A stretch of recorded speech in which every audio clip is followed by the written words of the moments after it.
Magandang umaga ulit mga kamaster. So nandito tayo somewhere in Alabang para tingnan ang error na FE. Ayan, nakikita nyo ay FE error yan, baliktad. Baliktad ang kanyang mundo. Alright. Ang nangyayari dito mga kamaster, mga karakul, ang washing na to, pag on mo pa lang, lumalabas na yung error na yan. Ayan. So, una natin gagawin, syempre, buksan natin ang likod. So, madali lang naman magbukas sa likod. Meron lang yan na dalawang screw at saka mo lang hilay ng konti, tanggal mo na. Alright, kaya natin binuksan ang likod mga kamaster para makita natin kung ano ang laman ng likod. At ito nga yung nakita natin, nandyan yung kanyang PCB board. So, yung PCB board o kaya control board at yan yung kanyang inverter motor, yung nakikita nyo may lata. Oh, kita nyo yun, bakit siya may lata? Ang purpose ng lata na yan ang parang pinaka-blower para hindi uminit yung kanyang inverter motor. Alright, so ang susunod natin ginawa, pinuksan natin yung kanyang drain hose o kaya yung kanyang drain outlet. At i-drain natin yung mga tubig na nandoon sa loob na naiwan sa isang washing machine.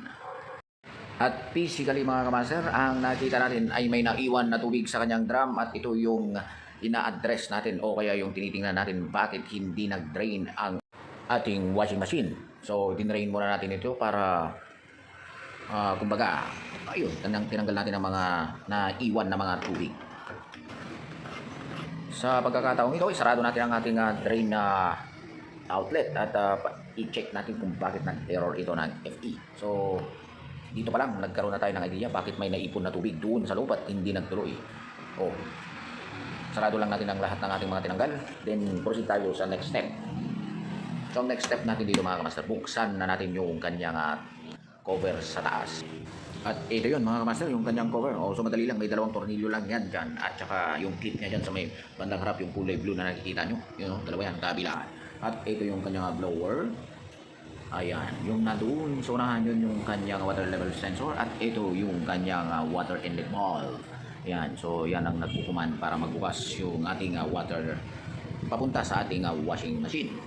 Oh, ayan ang mga parts niya mga kamaster. So ito naman yung blower na kapag ito yung mag-dry spin na, yan ang ginagamit. At kasabay namang mag-on yung kanyang heater. So since ang hinahanap natin dito bakit nag-error ng FE, so may idea na tayo na kanina nagkaroon ng tubig o kaya may naiwan na tubig sa kanyang drum at yun ang kailangan nating i-address. So, proceed na tayo sa ating next step. Ayan. So, kung makikita nyo, nandito na ako sa water level sensor. Tinanggal ko muna yung kanyang hose. Yan kasi yung nagpupush ng pressure kapag yung tubig ay napuno na. Sa mga tuwid, mga kamaster, ito yung ating suspect. At ayan na. Tinanggal natin muna ang kanyang hose at testing tayo. So, ayan na nga. Kung makikita nyo, gumana na yung ating washing machine at nawala yung error na FE, ha? Oh. So, there's something wrong with the water level sensor talaga mga kamaster. Kaya kailangan natin itong obserbahan. So, matagal-tagal din to. Kailangan mag-test tayo. Parang trial and error tayo kasi nga wala tayong piyesang dala at kailangan natin gawan muna ng paraan. Baka makuha ito sa terminal check. Tsaka, alam mo na yun, parang i-reset natin to para lang malay nyo gumana yung kanyang water level sensor. Kasi nagkaroon ng corrosion yan, kaya ganyan na nagkakaroon ng error. Kasi nga, yung mga ganyang piyesa, kapag tumatagal yan, ganyan talaga ang sakit ng ating water level sensor. Ito yung kadalasan nating nakikita sa mga washing machine na unang-unang nagkakaroon ng defect. Ang water level sensor, hindi yun. Kasi water inlet valve yun. Okay, so, ayan na nga mga kamaster. Kung makikita nyo, gumagana na yung ating washing machine. Mag-overflow kasi pag hindi natin lalagay.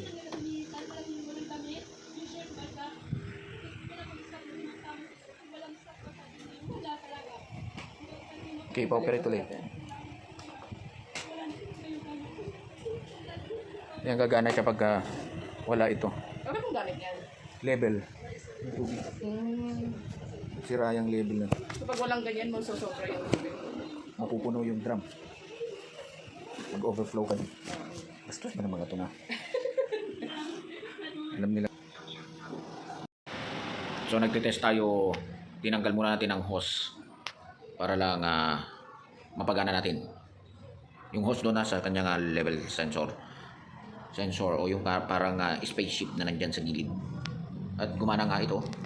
Kasi ito nga yung ating suspect, yung kanyang water level sensor. Ayan o. O, kita nyo, naglalabas na siya ng tubig. O, yung tubig na yan, dadaan muna yan sa kanyang yung sa may lagayan ng sabon, ibubuga niya doon, din lalabas dyan sa loob. Kung nilagyan natin ng sabon yan, magkakaroon ng sabon yan kung mag-ooperate. And then, at saka niya i-washing ang ating damit na ilalagay dyan. Di ba? So, itong ginagawa natin mga kamaster, mga kaludi, mga karakul, ito'y mahaba-haba kasi kailangan natin itong i-testing muna. At kung makuha natin dito sa bunot kabit ng kanyang water level sensor, maganda. So, minsan kasi nag-error talaga ito. Kapag hindi ito umubra, kailangan natin talagang palitan yung water level sensor. Oh, mukhang okay naman. So, ulit-ulitin natin to.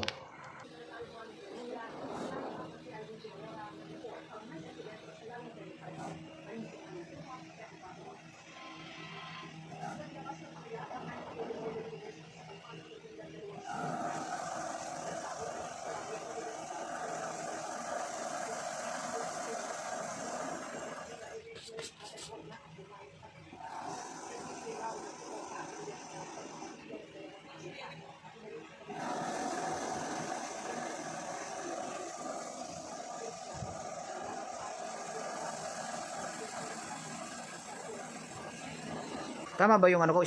Dry? Speed 14. Speed 14. Ang tablay. Pag kabawas na po ng tubig. Okay, ayan ang dry. Spin dry, i-spin dry. Pero pag magdi-drain po, sa spin. Ikaw na lang mag-operate. Ito pag spin ko.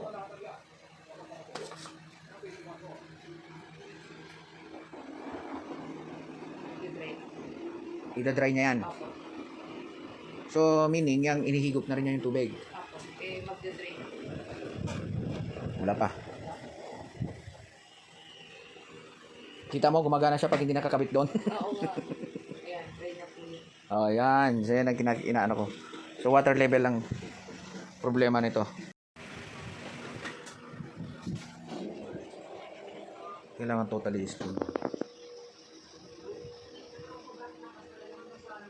So, ang sinusubukan natin ulit dito ay kung paano yung spin niya, yung operation, at mukhang okay na.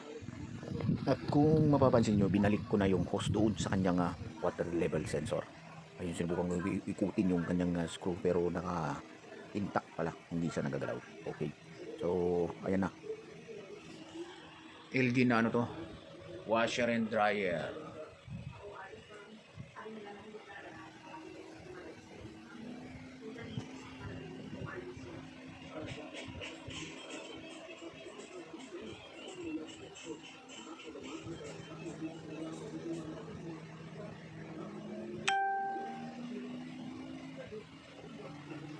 Ayan, nakapag-spin na siya. Ayun, spin.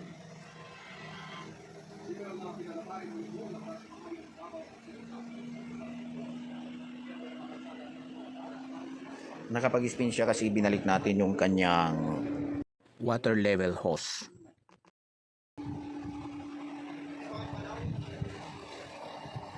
So, ayan na mga kamaster, i-spin dry na yung ating washing. So, okay na siya. Oh.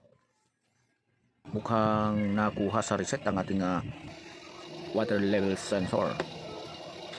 So, working na yung ating spin dry. Ang isunod naman natin ulit, i-try natin ulit yung kanyang operation ng washing. Kasi dito nga nag-error itong washing na to.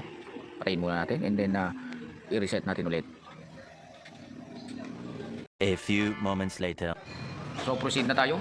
Testing ulit tayo ng washing. Dito kasi lumalabas yung error. Kaya pangalawang beses na to na testing mga kamaster, mga karakul. Ayan, so nag-ooperate na. Totally gumagana na yung ating washing machine. At nakuha sa kurot-kurot, kurot-kurot, hugot-hugot at linis-linis ng terminal ng kanyang water level sensor, mga karakul, mga kamaster, mga ka-idol. Ayan ang diagnosis at nakita natin sira ng washing machine na to. Di ba? Napakasimple lang. Kahit ikaw na isang daddy dyan, kayang-kaya mo to. Buksan mo lang yun. Basta tandaan nyo lang kapag gumalaw kayo sa mga electrical, wag na wag ninyong kalimutang bunutin yung kanyang power supply o kanyang plug.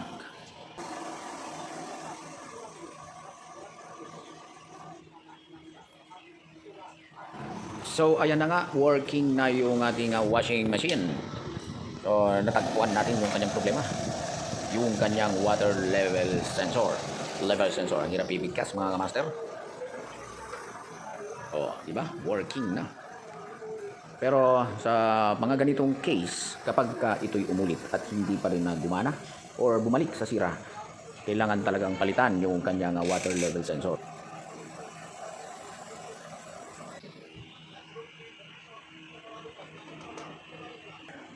A few moments later. Then, operate ulit tayo. Dito kasi nag-error to eh. So, ang ginalaw natin dito, yung terminal muna nung water level. Ayan. So, nung una, ayaw pa rin niyang magano. So, ngayon nag-ooperate naman siya. So, eto yun mga kamaster, yung kanyang water level sensor. Ayan. Siya kasi ang nagtitimpla ng tubig.